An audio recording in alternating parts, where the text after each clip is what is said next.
I'm going to be reading Heidi by Johanna Spyri. This book was originally published in 1880. However, the version I'm reading is from Project Gutenberg and was published in 1916. It is illustrated by Alice Carsey and was translated by Mabel Abbott. There are 3 reasons why I loved reading this book as a child. Number 1, for its simplicity. Number 2, it's multi-generational. There's a grandfather and a granddaughter living together. And for its scenery, it takes place in Switzerland and the Alps. So let's get started. Chapter 1, Heidi's First Mountain Climb. On a bright June morning, 2 figures, one a tall girl and the other a child, could be seen climbing a narrow mountain path that winds up from the pretty village of Mayenfield to the lofty heights of the Alm Mountain. In spite of the hot June sun, the child was clothed as if to keep off the bitterest frost. She did not look more than 5 years old, but what her natural figure was like would be hard to say, for she had on apparently 2 dresses, one above the other, and over these a thick red woolen shawl. Her small feet were shod in thick, nailed mountain shoes. When the wayfarers came to the hamlet, known as Durfley, which is situated halfway up the mountain, they met with greetings from all sides, for the elder girl was now in her old home. As they were leaving the village, a voice called out, "Wait a moment, Detta. If you are going on up the mountain, I will come along with you." The girl, thus addressed, stood still, and the child immediately let go her hand and seated herself on the ground. "Are you tired, Heidi?" asked her companion. "No, I am hot," answered the child. "We shall soon get to the top now. You must walk bravely on a little longer and take good long steps, and in another hour we shall be there," said Detta. They were now joined by a stout, good-natured-looking woman who walked on ahead with her old acquaintance.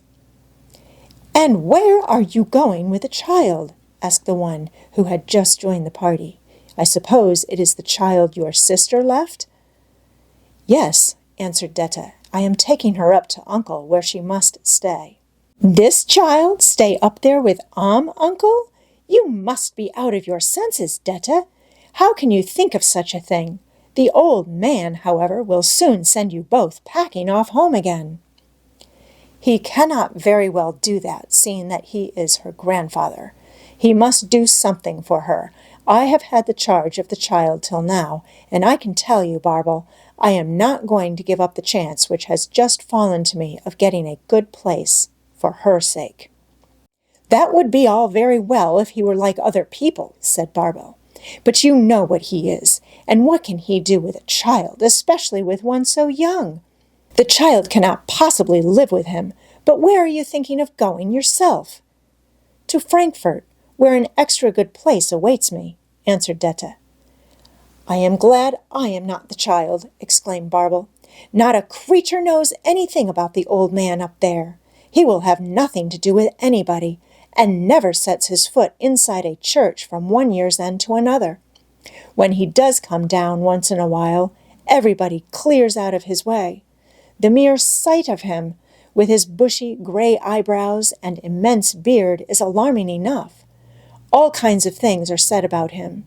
You, Detta, however, must certainly have learnt a good deal concerning him from your sister."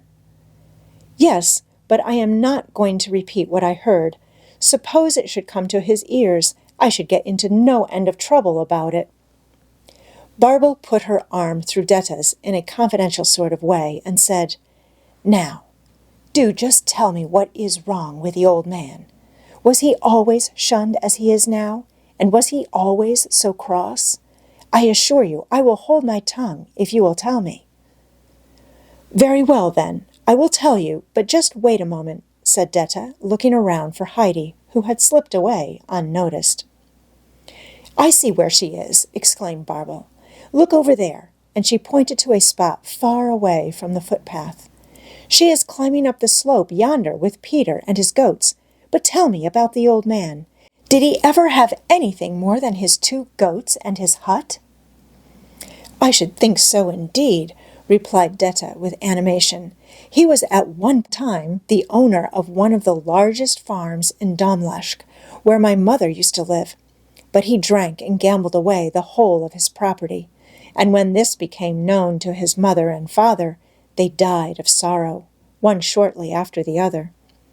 Uncle, having nothing left to him but his bad name, disappeared, and it was heard that he had gone to Naples as a soldier. After 12 or 15 years, he reappeared in Domlashk, bringing with him a young son, whom he tried to place with some of his kinspeople. Every door, however, was shut in his face, for no one wished to have any more to do with him. Embittered by this treatment, he vowed never to set foot in Domlashk again, and he then came to Durfli, where he lived with his little boy. His wife, it seemed, had died shortly after the child's birth. He must have accumulated some money during his absence, for he apprenticed his son Tobias to a carpenter. He was a steady lad, and kindly received by everyone in Durfli. His father, however, was still looked upon with suspicion, and it was even rumored that he had killed a man in some brawl at Naples. "But why does everyone call him uncle? Surely he can't be uncle to everyone living in Durfli," asked Barbel. "Our grandmothers were related, so we used to call him uncle, and as my father had family connections with so many people in Durfli, soon everyone fell into the habit of calling him uncle," explained Detta.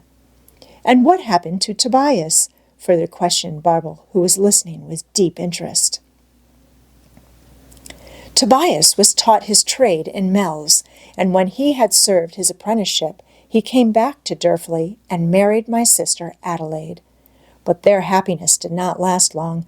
2 years after their marriage, Tobias was killed in an accident.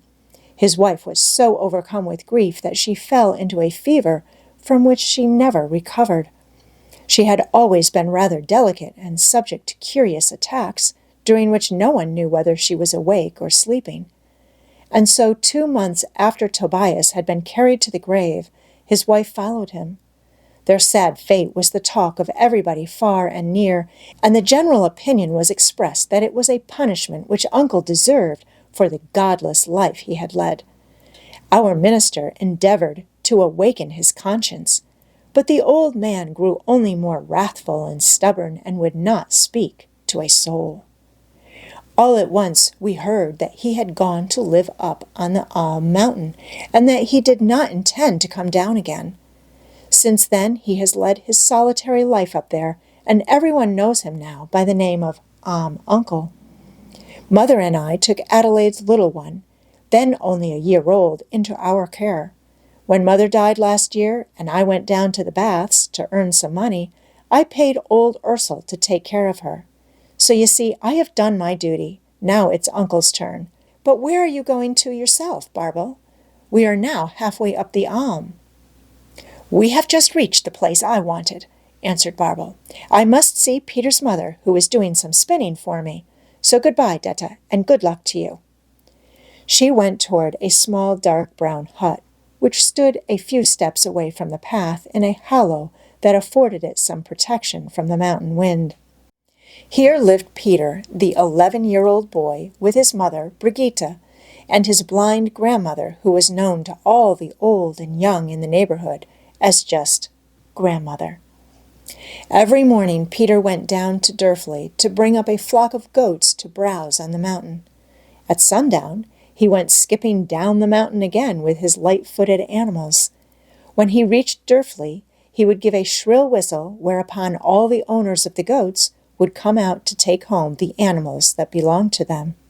Detta had been standing for a good 10 minutes, looking about her in every direction for some sign of the children and the goats.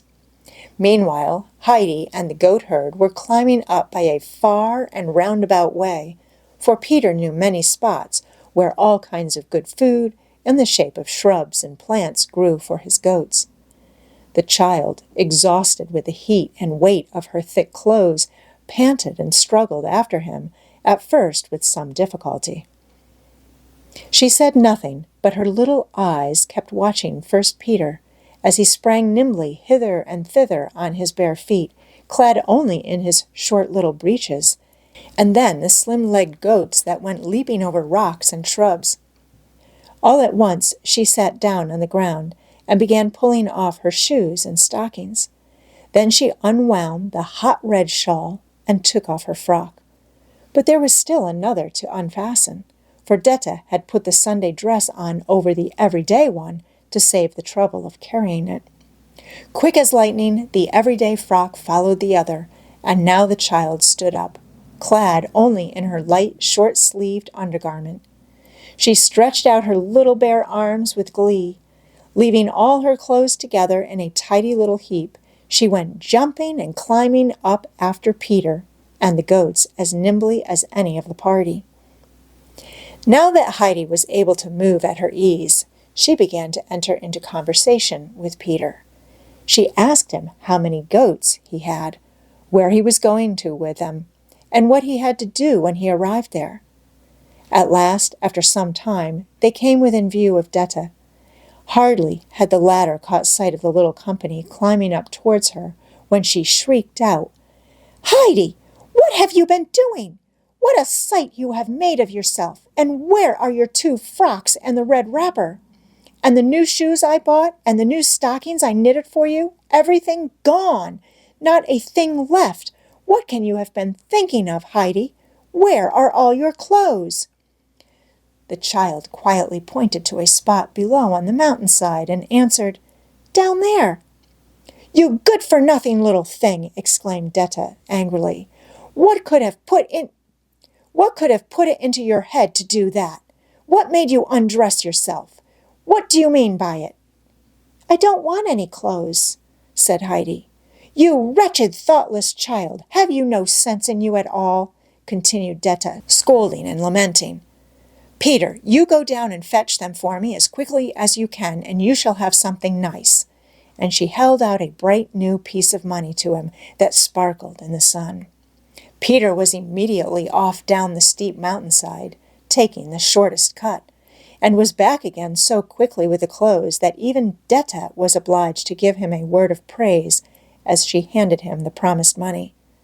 Peter promptly thrust it into his pocket, and his face beamed with delight, for it was not often that he was the happy possessor of such riches. "You can carry the things up for me as far as Uncle's, as you are going the same way," went on Detta, who was preparing to continue her climb up the mountainside, which rose in a steep ascent immediately behind the goatherd's hut. Peter willingly undertook to do this and followed after her. After a climb of more than 3/4 of an hour, they reached the top of the Alm mountain. Uncle's hut stood on a projection of the rock, exposed indeed to the winds, but where every ray of sun could rest upon it, and a full view could be had of the valley beneath. Behind the hut stood 3 old fir trees with long, thick, unlopped branches. Beyond these rose a further wall of mountain, the lower heights still overgrown with beautiful grass and plants. Against the hut, on the side looking towards the valley, Uncle had put up a seat. Here he was sitting, his pipe in his mouth and his hands on his knees, quietly looking out, when the children, the goats, and Detta suddenly clambered into view. Heidi was at the top first. She went straight up to the old man, put out her hand, and said, "Good evening, grandfather." So, what is the meaning of this?" he asked roughly, as he gave the child an abrupt shake of the hand and gazed at her from under his bushy eyebrows. Heidi stared steadily back at him in return with unflinching gaze. Meanwhile, Detta had come up with Peter after her. "I wish you good day, Uncle," said Detta as she walked towards him, "and I have brought you Tobias and Adelaide's child. You will hardly recognize her, as you have never seen her since she was a year old." "And what has the child to do with me up here?" asked the old man curtly. "You there," he then called out to Peter. "Be off with your goats. You are none too early as it is, and take mine with you." Peter obeyed on the instant and quickly disappeared. The child is here to remain with you, Detta made answer. I have done my duty by her for these 4 years, and now it is time for you to do yours. That's it, is it?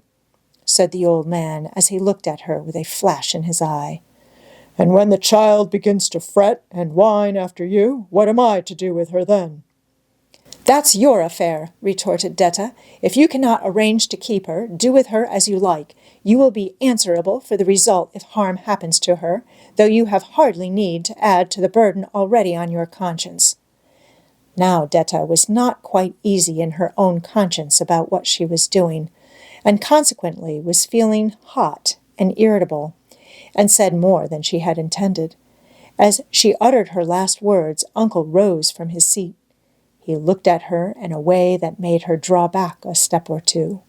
Then, flinging out his arm, he said to her in a commanding voice, Be off with you this instant, and get back as quickly as you can to the place whence you came, and do not let me see your face again in a hurry. Detta did not wait to be told twice. Goodbye to you, then, and to you too, Heidi, she called as she turned quickly away and started to descend the mountain at a running pace, which she did not slacken till she found herself safely again at Durfley.